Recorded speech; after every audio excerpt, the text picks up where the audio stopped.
मुझे खुद military establishment के एक बंदे ने ये कहा था कि हमें वो आदमी सूट करता है जो करप्ट होता है, क्योंकि उससे हम बड़े आराम से अपना काम करवा लेते हैं। जो बंदे ईमानदार होते हैं और जिनके अंदर ज्यादा हुब्बुल वतनी का वो भरा हुआ होता है जज्बा, वो हमारे काम नहीं आ सकते। मुझे खुद कहा था और सीनियर ऑफिसर ने कहा था। अब नाज़रीन, मामला ये है कि ये जो करप्शन की कहानी सुनाई जा रही है, ये क्यों सुनाई जा रही है? ये आपको सिर्फ एक मंजन बेचा जा रहा है और ये पहली दफा नहीं है। ये नून लीग का और मिलिट्री एस्टेब्लिशमेंट का तरीका वारदात है।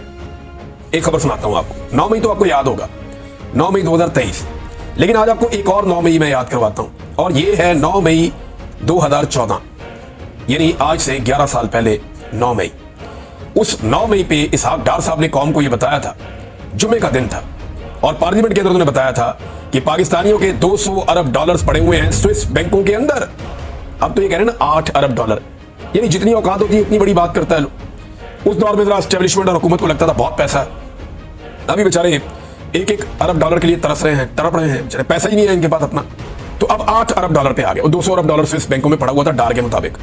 अब कहते हैं जी 8 अरब डॉलर है जो बाहर पड़ा हुआ पाकिस्तानियों का, हमने लेकर आना है वापस। तो ये 200 अरब डॉलर कहां गया? ये तब भी चूना बेचा गया था पाकिस्तानियों को, और चूना लगाया गया था, चूरन बेचा गया था।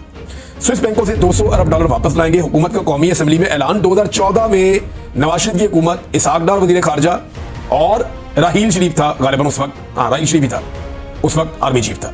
तो उस वक्त जनाब ये फैसला हुआ कि इन बैंकों में रकूम जमा करवाने वालों के नाम और अकाउंट की तफसीलात हासिल करने के लिए स्विट्जरलैंड और पाकिस्तान के दरमियान टैक्स मुआहदे में तरामीम के लिए 26 अगस्त को मुज़ाकरात होंगे। ना मुज़ाकरात हुए, ना किसी का नाम आया, ना कुछ पता चला। बाद में पनामा पेपर्स के अंदर पता चला कि इधर तो जनाब पनामा लीक्स हो गई है।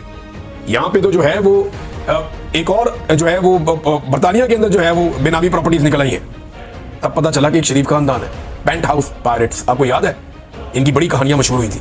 बहरहाल ये चूरन पहले भी पाकिस्तान को बेचा गया, बार बार बेचा गया। एहतसाब करेंगे, परवेज मुशर्रफ भी इसी नारे के साथ आया था, सबका एहतसाब कर दूंगा। किसी का एहतसाब नहीं किया, बल्कि उसके दौर में करप्शन को 4 चांद लग गए, पर लग गए करप्शन को, टकरा के करप्शन की गई। उसके दौर में भी पैसा ही बहुत आया पाकिस्तान में, रियल स्टेट माफिया बन गया उस दौर में। बहुत सारे माफिया ऐसे जो पहले कभी नहीं थे, वो माफिया उस दौर में बने। तो ये कौम को ना तवज्जो हटाने के लिए कि जनाब हम बड़े खिलाफ हैं करप्शन के और इमेज बिल्डिंग होगी, कुछ इधर से पकड़ के इसको दबा कर दिया, उसको पकड़ के दबा कर दिया।